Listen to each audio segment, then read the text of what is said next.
What is going on, Babylonians? It's me, Songs of Rage, back with another Battlefield gun guide to bring to you, and today we're going to be looking at the first SMG that's in the category, which is the PBX-45. And the reason why I haven't finished the assault rifle category off just yet is because I need to get a few more attachments for the AC-42, but rest assured that will be coming out fairly soon, and I will be bringing all that information across to yourselves, so make sure you keep an eye out for that. So the PBX-45, like I said, is the first SMG that you get unlocked, and overall it's a decent performing SMG. It doesn't really excel in most areas, but overall it's pretty solid. It's got decent accuracy, it's got decent handling, it does decent amount of damage. It's never a bad choice to be able to go for. There are other SMGs, there are other guns that are a bit more niche and obviously fill different roles, but the PBX definitely has a really good idea as to where it fits in, and then obviously other SMGs or other rifles can obviously then come into it depending on like the ranges and all that. So before I end up spoiling it, let's have a look into the stats. But make sure that you've hit that like and that subscribe button. Really just helps the channel out so much, and it really just obviously lets me know that you're interested in seeing all the rest of the gun guides that are going to be coming your way. But let's get right into it. So first up, as always, we like to look at the aim down sights. Now, when it came to the assault rifles, we were looking at around about 270 milliseconds to aim down sight, and you'll be pleased to know that the SMGs do aim down sight a lot quicker. This clocked in at 220 milliseconds, so we're looking at a 50 millisecond kind of improvement over on the assault rifle, so it does really cater to that close range kind of playstyle, and obviously that snappier kind of handling. When it came to the magazine sizes, we do actually have 5 magazines to be able to actually look into when it comes to the PBX. We've got the standard magazine, which comes in at 30+1. We have the extended mag, which comes in at 40+1. We have a close combat magazine, which comes in at 35+1. We have a high power, which comes in at 20+1, and we also have the subsonic, which comes in at a 30+1. And overall, these are good choices to be able to go with. There's not exactly like an armor piercing that's going to be reducing your damage or anything like that, but in the same way, you're not necessarily going to be piercing through vehicles with this gun either. So these are all catered towards kind of infantry or that kind of combat style, and overall it does feel like it has kind of a slow reload kind of mechanic when it comes to across all these. So if we have a quick look into those, the standard magazine reloads in 2.8 seconds, the extended mag, it takes all the way to 3.43 seconds, the close combat reloads in 2.8, the high power reloads in 3.4, and I did get the subsonic at 2.77, but this may be down to a frame rounding, and it would make sense that if it clocks in at 2.8, because as far as I'm aware, it doesn't have any kind of like negative on the item card as like or any kind of positive that it's going to reload a little quicker. So I believe that's going to be around about 2.8, but yeah, either way, my testing showed it a little tiny bit quicker, but it's basically negligible when it comes to that front. So from there, if we start getting ourselves into the rate of fire, and then we can start having a look at the damage. So when it came to the standard rounds, now obviously this comes for the standard mag of 30 rounds, I got a rounds per minute of around about 839, which is a little different from the actual card that's shown in game, but just know that all this testing has been done at 60 frames per second, and this is relevant to what you're actually going to experience inside the game as well. When it came to the extended mag though, which was very, very strange, I actually noticed that the rounds per minute did drop a little, so I'm not too sure why this is the case. I may actually go back and do this a bit more testing, but I definitely check every single magazine twice, and I got 804 rounds per minute when it came to using that magazine, which was a bit strange. So just heed the warning, just make sure you use the standard magazine. Don't feel like you have to be going into the extended magazine or anything like that, because I do feel like it may affect your rounds per minute. If I find that this is any different, I will quite happily pin a comment in the comment section down below, just to be able to update it with any more findings that I've got. But at the time of my testing, it did clock in a little bit lower. When it comes to close combat though, this bumps up to a very nice 875, which is yeah, it's very respectable. It's definitely catered towards that close range kind of playstyle, and it's definitely worthwhile using. When it came to the high power, this did drop it down all the way to 800 rounds per minute. And lastly, the subsonic clocked in at 755 rounds per minute, so a bit of a drop there. So I would recommend that you stay away from the subsonic, unless obviously you need to be able to swap over to another mag. But even then, I do think there are better mag options to take out for your 3 options for the plus system. So I would recommend that you don't really use the subsonic when it comes to this.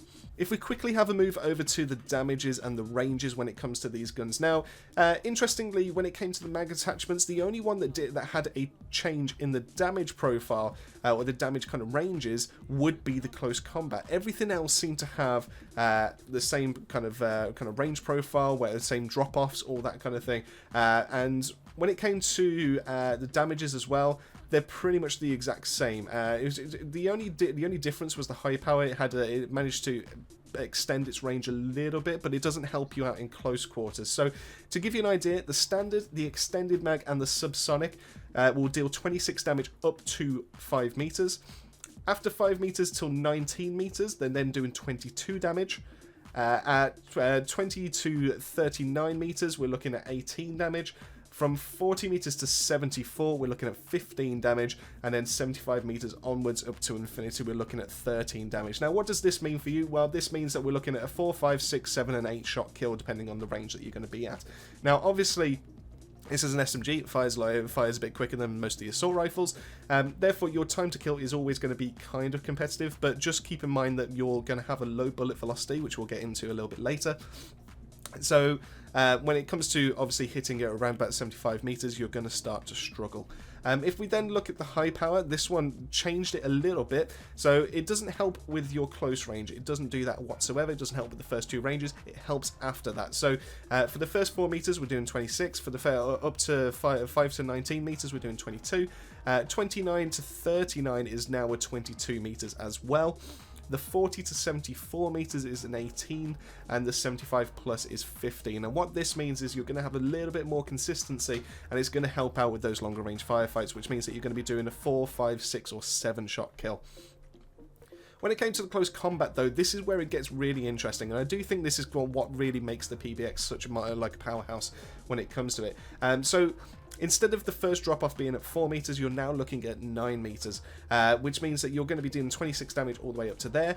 From 10 meters to 19 meters, you're now doing 22 damage. From 20 meters to 29 meters, we're now doing 18. From 30 to 49 meters, we're doing 15. And from 50 meters onward, we're doing 13. So what this technically means is that because you've got a higher rounds per minute, because obviously your fire rate has been bumped up due to the magazine that's in there, you're actually going to be killing a lot quicker in all the ranges with the close combat. Sorry, not all ranges. You're going to be killing a lot quicker with the close combat magazine all the way up to 20 meters. After 20 meters, you're then going to be competing pretty much with every other magazine that's currently on the market, and that's pretty much when the high power then kind of comes in and kind of wins. So the close combat is definitely good and definitely should be catered towards your close range playstyles. If you're entering into a building, I highly recommend that you swap over to this. Not only does it bump up your first minimum damage, which is obviously your 26, it also bumps up your range as well on top of that to 22. So you don't miss out on any kind of damage whatsoever, and it really just gives you all the pluses, and then obviously you're then getting your RPM as well. When it comes to using suppressors on the PBX, this does actually mean that you will be reducing your damage by 10%. So when it came to the standard mags, instead of it being a 4, 5, 6, 7, or 8 shot kill, you're now doing a 5, 6, 8 or 9 shot kill. You instantly lose out on the 7 shot kill range, and it bumps it all the way up to a 9. So I recommend that you don't use the suppressor when it comes to the standard mag. And when it came to the close combat, instead of it being a 4, 5, 6, 7 or 8, it then became a 5, 6, 8 and 9. The only thing it really hampers there is that first damage range that you've got that gives you a 26, which allows you to get a 4-shot kill. If you take that away with the suppressor and it changes it to a 5-shot kill, you're now not benefiting whatsoever when it comes to this. So I highly recommend that you don't use a suppressor when it comes to the PBX. I don't feel like you benefit in any kind of way for using it, and I feel like it just kind of hampers you unless you're primarily just going for headshots. But even then, I still feel like it's still really going to harm you in the long run. So preferably stay away from the suppressors when it comes to this gun. That being said, the one caveat, the one that's really interesting when it came to using the suppressors, is if you combine the suppressor with the high power rounds. Now, what this means is that you're going to obviously take a little bit of a dip when it comes to your rate of fire, but in essence it kind of does make it a little bit more stable. But your first 3 damage ranges, so anywhere all the way up to 40 meters, you are now going to be doing a 5-shot kill. So it's just a consistent 300 milliseconds across the board. We'll have a look into like the times and all that, but technically, it doesn't hurt to be able to use a suppressor if you're planning to use the high power rounds. It's not necessarily the way I would recommend that you go with this gun, but just know that you can get away with that and that the suppressor won't really hinder you when it comes to using the high power. So when it comes to the barrels and the bullet velocity, we only have two barrels that we need to be worrying about, and this would be the standard barrel and the long barrel. Now, when it came to the standard barrel, I did all the testing based off the extended mag, so all the findings and all the percentages will be done from that. So when it came to the RPM, this was 804, as we previously mentioned. The bullet velocity clocked in at 465 meters per second. Now, this is very difficult to be able to aim for long ranges. Just know that you will have to be leading your target a lot to be able to land some shots, especially if they're running horizontally across the screen for you. You would genuinely be struggling to be able to get some of these shots to be able to land. When it came to the long barrel, though, I noticed that the rounds per minute dropped down from 804 to 705, so we've lost around about 99 RPM, which is around about a 12.25% loss. And then when it came to the bullet velocity, it bumped this up to 540. Now, this does actually help it a little bit, but this is an SMG. It's catered towards your close range playstyle. You shouldn't really be trying to make up for the fact that it's lost out on velocity or anything like that. And I don't think the 16% bonus that we're going to be receiving in the bullet velocity department is really going to be helping the gun out enough to be able to make it like a laser beam at long ranges. So I would recommend that you don't really use the long range barrel on this unless you're planning to use this for some kind of like long sight ranges or some massive open kind of maps or anything like that. But even then, I do feel like the rounds per minute on this is what really makes the gun, keeps it competitive, and therefore I would recommend that you steer clear from the long barrel. So let's dive into the TTK, because obviously this is where it gets important. This is where obviously we're having a face-to-face gunfight. You want to know what gun is physically able to be able to compete and just basically destroy all the opposition that comes in your way. So when it came to the standard rounds, or the standard magazine, which was obviously the 30 round one, based on that higher RPM, when it came to the time to kill for milliseconds, the first damage range clocked in at 215, then 286, 358, 429, 501. When it came to the extended mag, which obviously I did get tested, it had a lower RPM. This clocked in at 224, so it's kind of negligible. You're only missing out on around about 9 frames, so it's not really much there. Then 298, 373, 448, 522. The high power clocked in at 225, 300, 300, 375, 450. And the subsonic clocked in 238, 318, 397, 477, 556. Now, the interesting one, the one that really kind of ties this all together for me, the one that really like stands out, and I understand it's only small numbers, but the close combat is basically the magazine to really rock if you're planning to use an SMG, especially in close quarters like it's designed for. And this clocked in at 206 milliseconds, 274, 343, 411, 480. Now, to give you an idea, that 206 millisecond time to kill is better than what the PP29 can actually achieve. Now, people consider that the PP is basically the best SMG, and it's hard to be able to argue with that.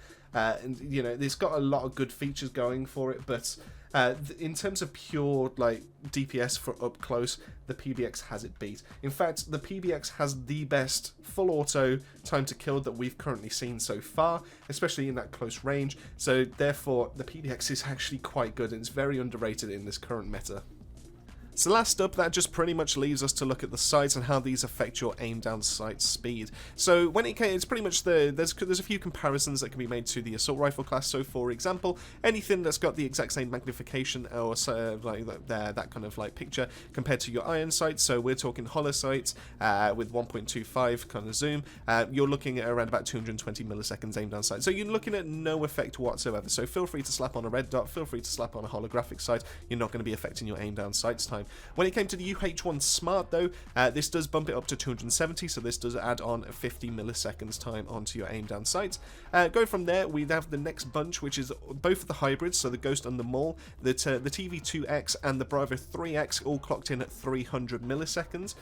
The next technically quickest would be the Raven 4X, which came in at 320, which was quite surprising, especially when the next two, which is the Shan 2.5X, clocks in at 350 milliseconds, and the M22 3.5X clocks in at 367 milliseconds. So it's quite surprising that the 4X is actually a bit quicker than some of the other sights, especially the ones that have lower zoom, but I still would recommend that you steer clear of those. Anything that's 2.5x up to 4x, personal recommendation, feel free to experiment yourselves, but I would steer clear of those. You shouldn't really be aiming for any kind of engagement outside of your standard ranges of maybe 30 to 40 meters when it comes to an SMG. One, because of the bullet velocity and the bullet travel and the dip and all that kind of thing. So you really do want to be able to pick and choose your fight, make sure it's in your comfortable damage ranges so that you actually have a competitive time to kill. Really, the best sites that are going to be able to help you out with that are going to be your red dot sites, or maybe even a hybrid, maybe even a 2x.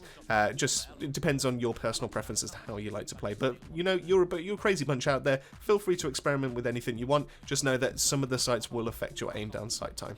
And there we have it. That pretty much wraps up everything that there is to know about the PBX-45. Overall, it's a very underrated gun. I do think that this got overshadowed and overlooked due to how strong and how dominant the PP-29 actually is, which is going to be the next guide. So you're going to know the real reason as to why everyone gravitates towards the PP.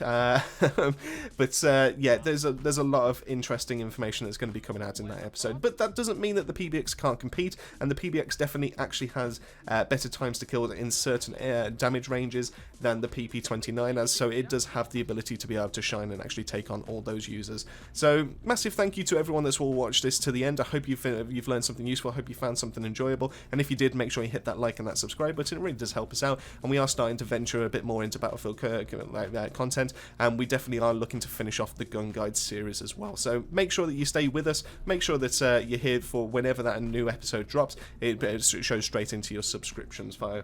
Massive thank you to everyone that's already a member of the Babylonian family. To be able to get your name at the end of every single one of our videos, just click and smash that join button that's found right below next to the subscribe button. It literally is as little as 99p a month, and it really does help out the channel, and every single penny goes straight back into the channel as well. So it just really helps us out and just lets us know that this kind of content is something that you enjoy. That pretty much leaves me to say thank you all so much. Keep yourself safe, keep yourself well, and I'll see you all on that next video.